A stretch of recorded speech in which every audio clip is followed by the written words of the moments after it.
Maligayang pagdating sa kwentong Biblia, ilang mga talata sa Biblia ang kasing ikli at kasabay ng nakakabahala gaya ng mga bumabanggit sa mga Nephilim, higante, malalaking nilalang na, ayon sa mga sinaunang tradisyon, ay lumakad kasama ng mga tao at humubog sa takbo ng sibilisasyon bago ang baha. Karamihan sa mga tao ay nagbabasa, nag-move on at nakakalimutan. Ngunit ang mga tumitingin ng mabuti, ang mga naglalakas loob na magtanong ng mga tamang katanungan, mapansin na isang bagay na higit pa sa karaniwang ibinubunyag ng mga sermon sa kapaglinggo. At isa sa mga ito, ang mga bihirang itanong ay isa rin sa mga pinakahindi komportable. Kung umiral din ba ang mga babaeng higante? Nasaan ang ebidensya ng tinatawag na mga higante?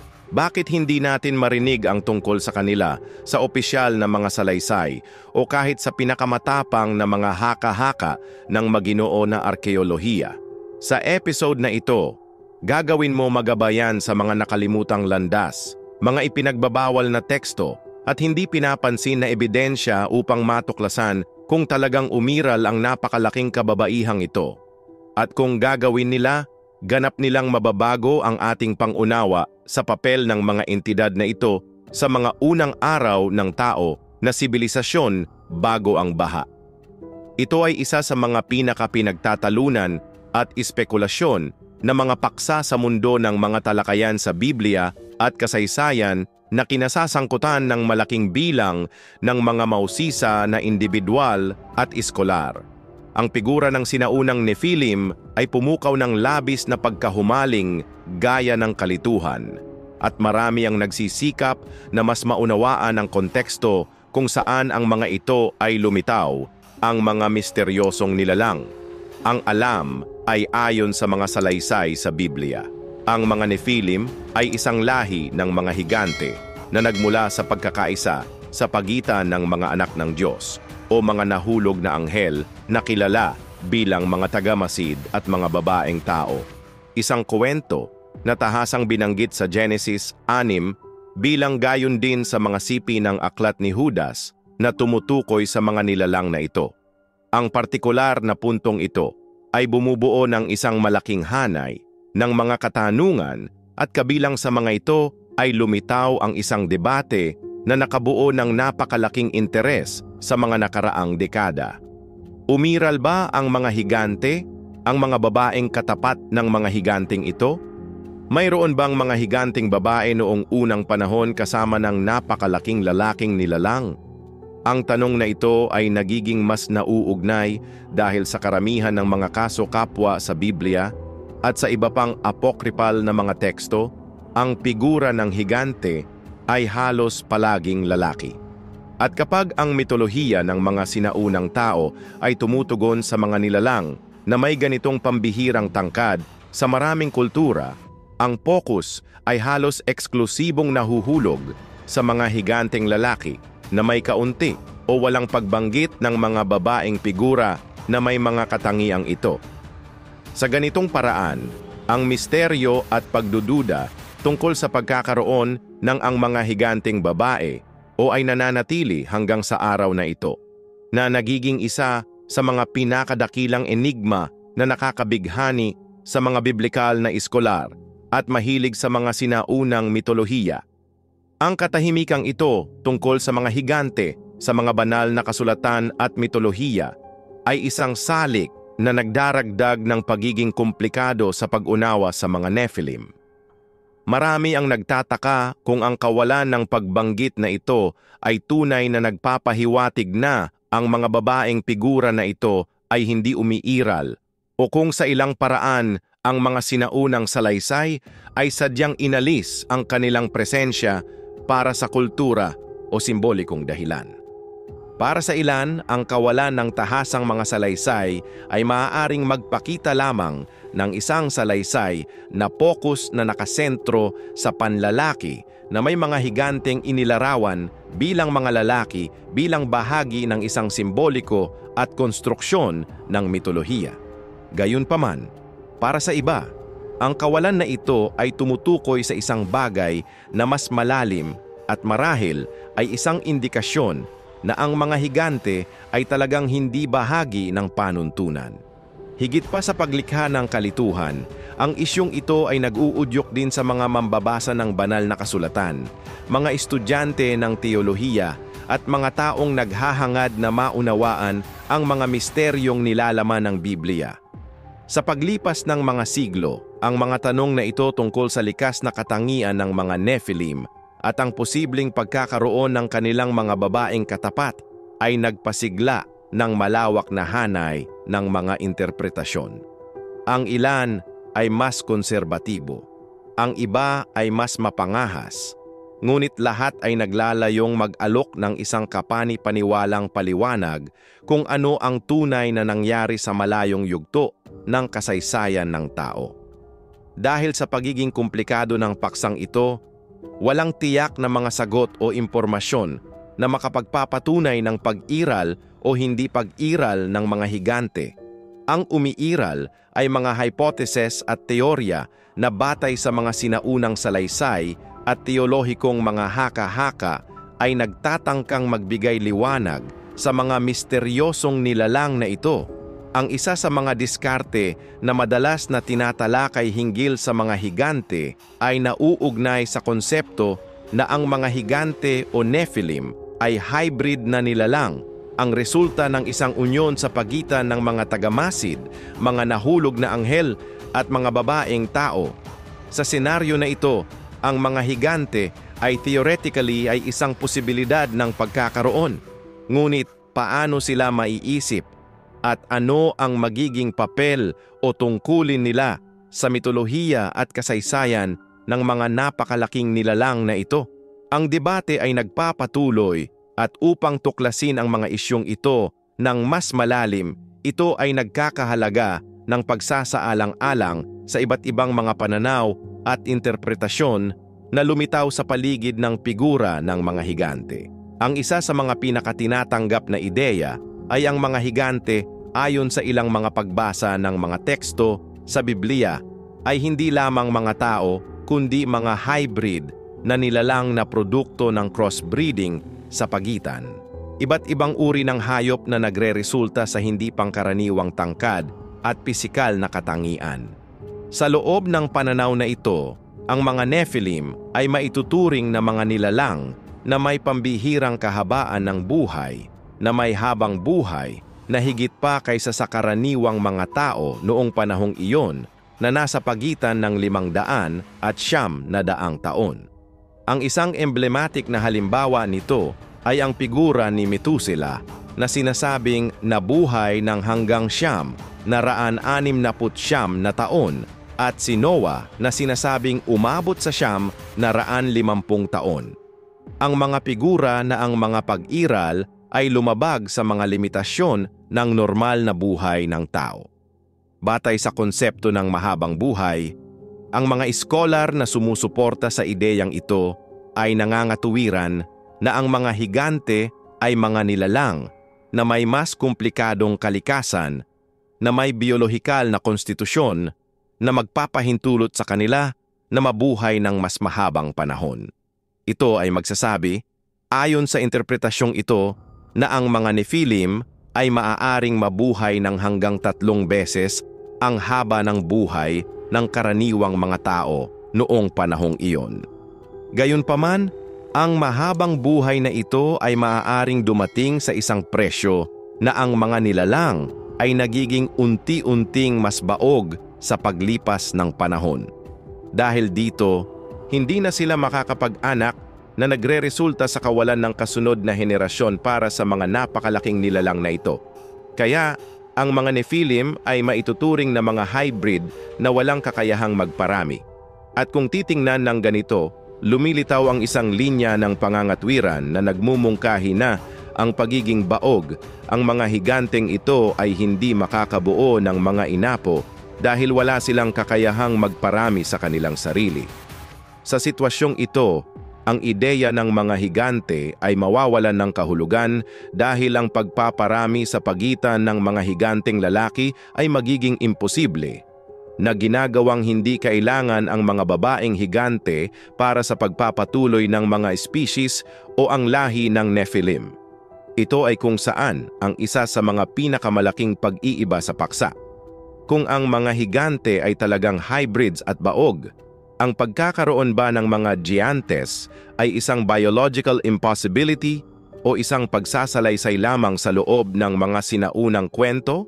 Ang mga tanong na ito ay patuloy na pinagtatalunan sa iba't ibang mga akademikong lupon, ngunit wala pa ring pinagkasunduan. Ang pangalawang pananaw sa mga higante noong unang panahon na isinasaalang-alang ang posibilidad ng mga higante ay nagdudulot ng ibang diskarte at hinahamon ng ideya na ang mga higanteng lalaki lamang ang umiral. Ayon sa linya ng pag-iisip na ito ay posible na sa tabi ng mga higanteng lalaki ay mayroon ding mga kababaihan na may katulad na tangkad at ang mga higanteng ito ay mga babaeng kasosyo ng mga malalaking nilalang na ito. Ang argumentong ito ay batay sa isang simpleng lohika. Kung ang mga higante ay tunay na umiral na may sukat mula sa 3 metro, humigit kumulang 9.7 na piye hanggang 5 metro, mga 16 na piye, ito ay hindi kapanipaniwala para sa kanila na makipag-ugnayan sa kababaihan na may katamtamang taas tulad ng mga inilarawan sa mga sinaunang lipunan. Ang pagkakaiba sa laki sa pagitan ng mga higante at karaniwang kababaihan ay gagawin ang unyon sa pagitan ng mga nilalang na ito mula sa isang pisikal na pananaw na isang malaking hamon na humahantong sa konklusyon na ang mga higante ay mangangailangan ng mga babaeng kasosyo na may katulad na laki para sa pagpaparami upang maging mabubuhay at natural. Ang teoryang ito ay higit na pinalalakas kapag isinasaalang-alang natin ang papel ng kababaihan sa lipunan at sa mga salaysay sa kasaysayan at biblikal. Sa biblikal na tradisyon, ang mga babaeng figura ay madalas na hindi naka-highlight sa genealogies o sa pangunahing mga salaysay. Isang bagay na maaaring ipaliwanag sa pamamagitan ng patriarkang konteksto na nangingibabaw sa sinaunang Semitic na kultura. Ayon sa pananaw na ito, ang mga talaangkanan sa Biblia ay pangunahing nakatuon sa mga lalaki o mas tiyak sa mga lalaking inapo dahil sila ang may dalang pangalan ng pamilya at nagmana ng mga angkan.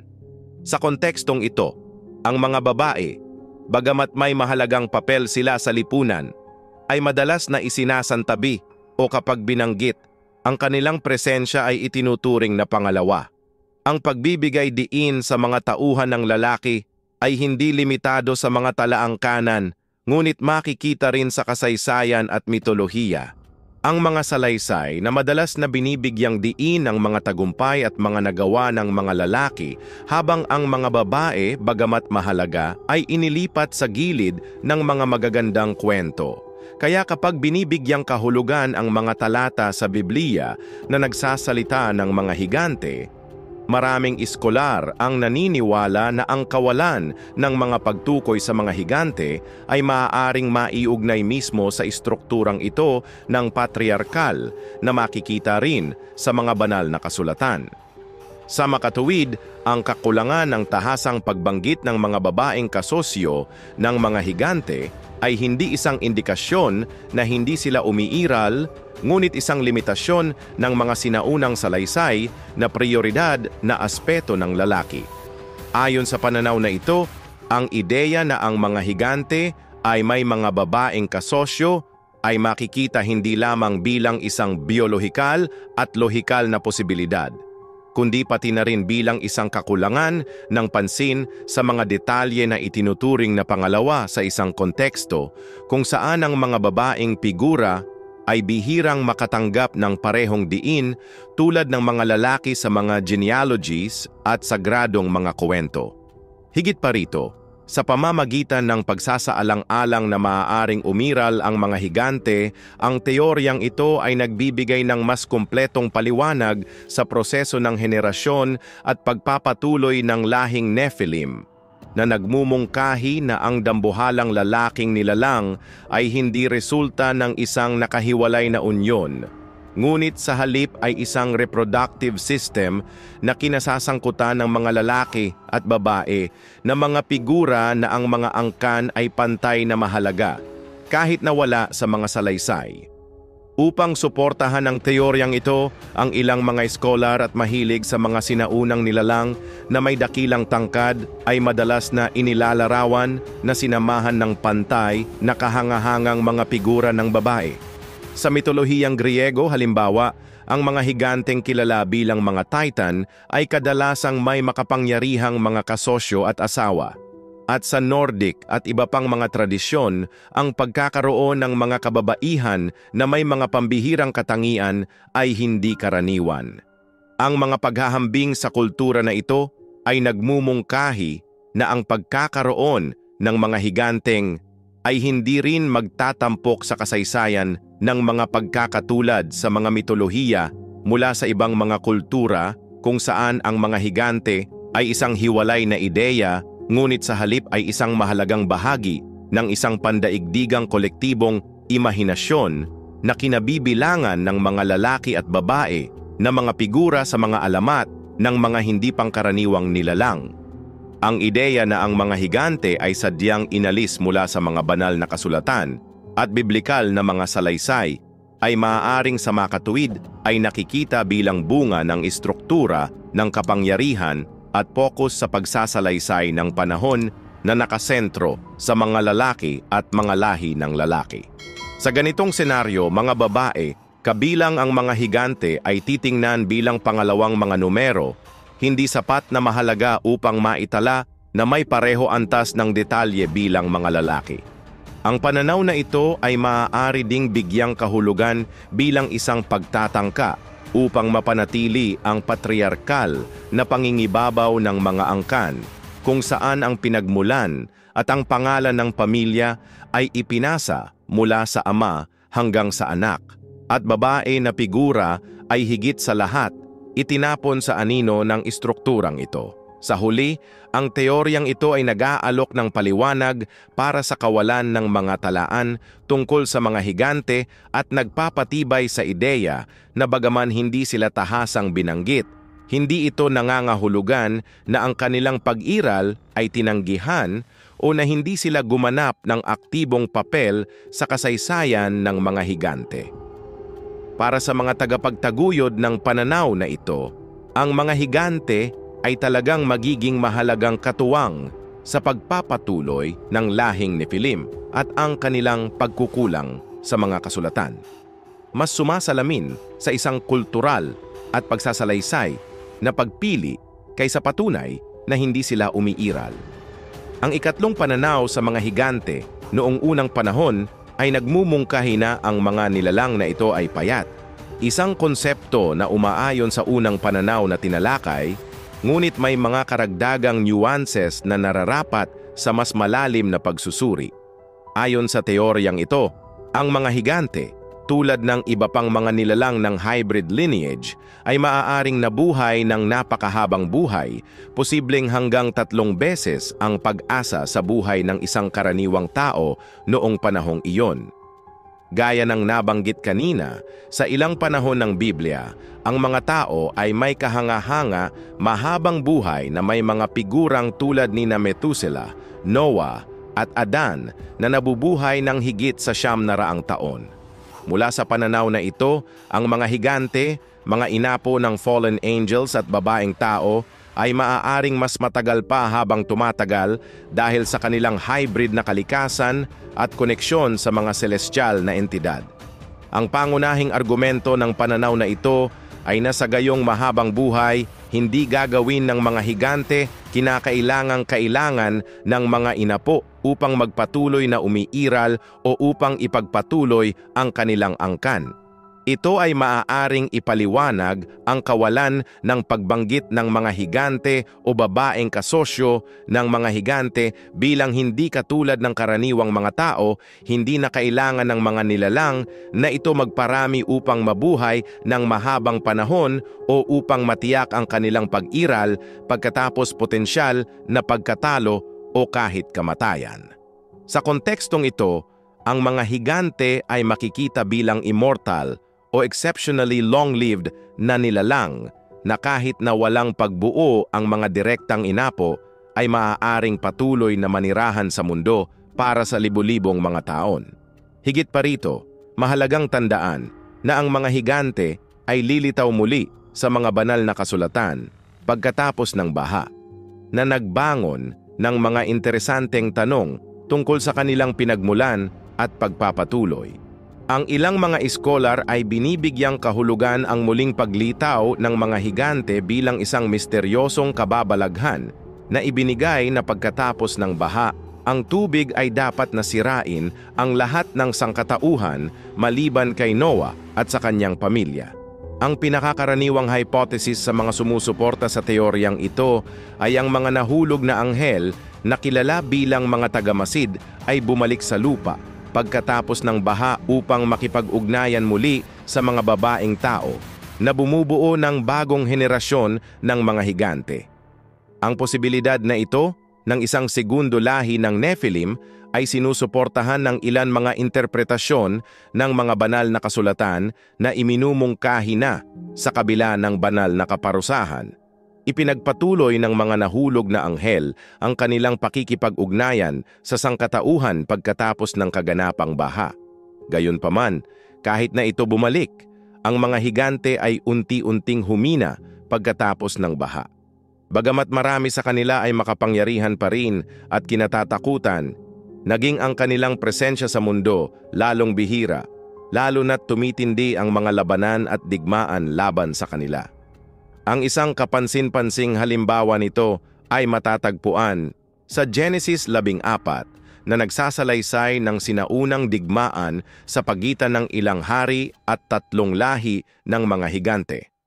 Ayon sa ulat ng Biblia, 5 hari ang nagkaisa upang harapin ang mga higante at natapos pagkatalo sa kanila. Ang kaganapang ito ay sagisag dahil inilalarawan nito hindi lamang ang pagbagsak ng mga higante, kundi pati na rin sa kanilang kahinaan sa harap ng mga kalaban ng tao.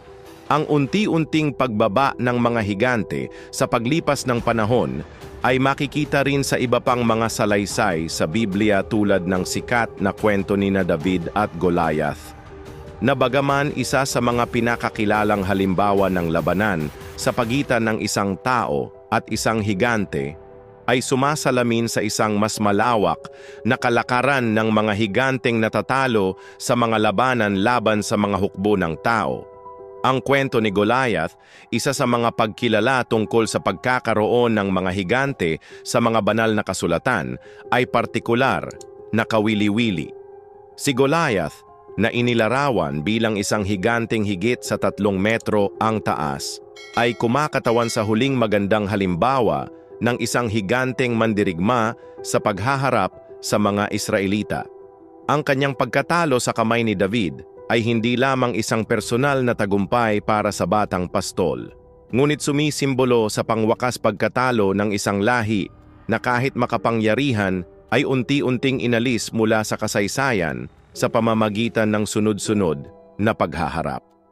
Si Goliath, bilang bahagi ng higanteng angkan na ito, ay isang malinaw na halimbawa ng pagbagsak ng isang nilalang na bagamat kinatatakutan at iginagalang sa kanyang kapanahunan, ay hindi matalo o hindi mahawakan. Bagaman ang presensya ng mga higante ay nabawasan sa paglipas ng panahon, mahalagang i-highlight na sa mga sinaunang kultura, marami sa mga nilalang na ito ay patuloy na kinikilala bilang kahangahangang mga figura sa ilang mga kaso, kahit na iginagalang bilang mga Diyos o mga banal na inapo. Ang mga mitolohiyang salaysay tungkol sa mga higante, bagamat iba-iba ang mga ito sa bawat kultura, ay kadalasang naglalarawan sa kanila bilang mga nilalang na pinagkalooban ng mga pambihirang kakayahan. Ang mga higanteng ito ay may kakayahang magsagawa ng mga kabayanihan o kahit na banal na mga gawa, na kadalasang nakikita bilang mga ahente ng kapalaran, na gumaganap ng mga pangunahing tungkulin sa mga kwentong humubog sa mga sibilisasyon. Ang pagpipitagan na ito ay sumasalamin hindi lamang sa kolektibong imahinasyon tungkol sa kanilang napakalaking kadakilaan, ngunit din ng isang pangunawa ng kapangyarihan na para sa mga lipunan ng orasan tila lampas sa pangunawa ng tao. Sa marami sa mga kulturang ito, ang mga higante ay hindi lamang mga figura ng takot, kundi pati na rin ng malalim na paggalang.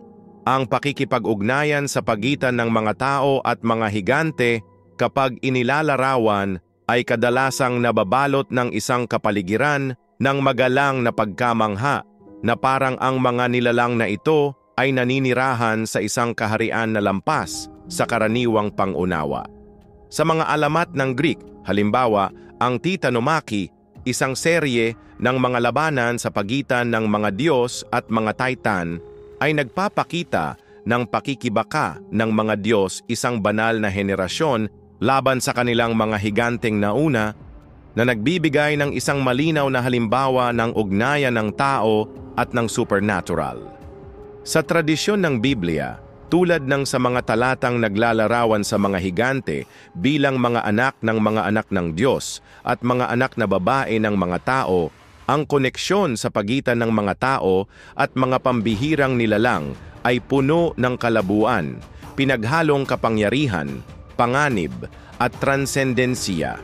Gayunpaman, sa paglipas ng panahon, ang pagkakaroon ng ang mga higante sa mga salaysay sa kasaysayan ay makabuluhang nabawasan.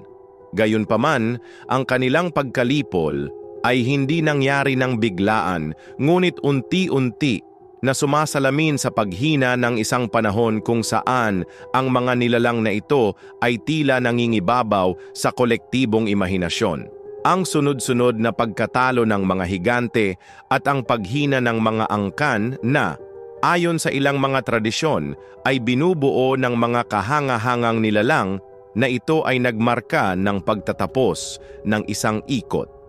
Ang pagtanggi na ito ay nagsisilbing metapora para sa pagsulong ng mga sibilisasyon ng tao na sa ibabaw ng ang mga siglo ay nagsimulang makakuha ng higit na lupa. Habang ang mga higante na dating simbolo ng ganap na kapangyarihan ay ibinalik sa limot o binago sa mga elementong mitolohiya. Gayunpaman, ang sitwasyong ito ng pagtanggi ay hindi nangangahulugan na ang mga higante ay hindi magagapi. Bagaman ang mga kwentong kinasasangkutan nila gaya ng mga inilarawan sa Biblia ay may kasamang kapansin-pansing mga tagumpay gaya ng pakikipaglaban ni David kay Goliath, itinatampok din ng mga ito ang kahinaan at kahinaan ng mga nilalang na ito. Ang mga higante, gaano man kalakas, ay hindi natalo. Sa katunayan, binibigyang kahulugan ng maraming iskolar ang mga paghaharap na ito hindi lamang bilang mga pisikal na labanan, kundi bilang simboliko rin ng representasyon ng mga puwersa ng mabuti laban sa mga puwersa ng kasamaan. Ang pagbagsak ng mga higante, gayon din ang pagbangon ng mga bayani ng tao, ay sumasalamin sa tagumpay ng mga birtud ng tao, lalo na ang pananampalataya at katapangan sa harap ng kahirapan. Ang makasaysayang kultural na konteksto ay nagbubukas ng pinto sa pagmuni-muni sa iba't ibang interpretasyon tungkol sa mga higante noong unang panahon at ang kanilang pakikipag-ugnayan sa mga kababaihan. Ang ilang mga alamat ay nagsasalita tungkol sa mga higante na sa isang tiyak na punto ay makiisa sa mga babaeng tao na lumikha ng mga hybrid na inapo. Gayunpaman, ang konsepto ng mga higante o babaeng higante ay nananatiling isang kontrobersyal at hindi gaanong ginalugad sa mga sinaunang mapagkukunan. Maraming mga teksto, kabilang ang mga biblikal, ay nakatuon halos eksklusibo sa mga higanteng lalaki na may kaunti o walang makabuluhang pagbanggit ng mga babaeng figura ng angkan na iyon. Ang kawalan ng mga ito, ang mga babaeng figura sa mga salaysay ay maaaring makita bilang isang pagkukulang sa kultura na sumasalamin sa nangingibabaw na patriarka noong sinaunang panahon. Mga lipunang madalas nagpatahimik sa babae na presensya, lalo na sa mga kwentong epiko at mitolohiya. Gayunpaman, ito ay nagkakahalaga ng pagtatanong, ang kawalan ba ng mga higante sa mga sinaunang teksto ay tunay na nagpapahiwatig na hindi sila umiral? O ang agwat na ito ay nagpapakita ng higit sa isang kultural na pagkiling kaysa isang makasaysayang katotohanan? Ang katotohanan ay na walang direktang katibayan, hindi natin tiyak na maangkin na ang mga higante ay hindi umiiral. Upang makarating sa mas malalim na konklusyon tungkol sa paksang ito, kakailanganin ng isang mas komprehensibong pag-aaral na kinasasangkutan hindi lamang ng pagsusuri sa teksto ng mga banal na kasulatan, kundi pati na rin ng pagninilay sa kultura, panlipunan, at makasaysayang mga impluensyang humuhubog sa mga salaysay na ito. Ang mga tanong na nakapalibot sa pagkakaroon ng mga higante, gayon din ang posibilidad ng isang lipunan ng mga higanteng binubuo ng parehong kasarian ay nananatili sa debate sa mga iskolar, teologo at mahilig sa mga sinaunang kultura. Iminumungkahi ng ilan na ang relasyon sa pagitan ng mga higante at tao ay maaaring mas komplikado kaysa sa direktang antagonismo at maaaring nagkaroon ng mga pakikipag-ugnayan sa pagitan ng mga nilalang na ito at ng mga lipunan ng tao, kahit na humahantong sa magkahalong linya. Itinuturo ng iba pang mga teorya ang ideya na ang mga higante ay maaaring hybrids, ang resulta ng unyon sa pagitan ng mga banal na nilalang at mga tao, isang panukala na natagpuan sa iba't ibang mga mitolohiya at ginalugad ng mga iskolar mula sa iba't ibang larangan. Ngayon, gusto naming marinig ang iyong opinyon tungkol dito kaakit-akit na paksa. Ano sa palagay mo ang mga kwento ng mga higante? Naniniwala ka ba sa posibilidad na totoong umiral ang mga higante? O marahil ang ideya na ang mga higante at higante ay bumuo ng kanilang sariling mga pamilya at lipunan?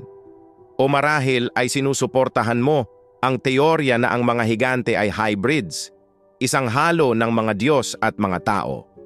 Inaasahan namin ang iyong mga pagmumuni-muni at mga talakayan tungkol dito sa paksa.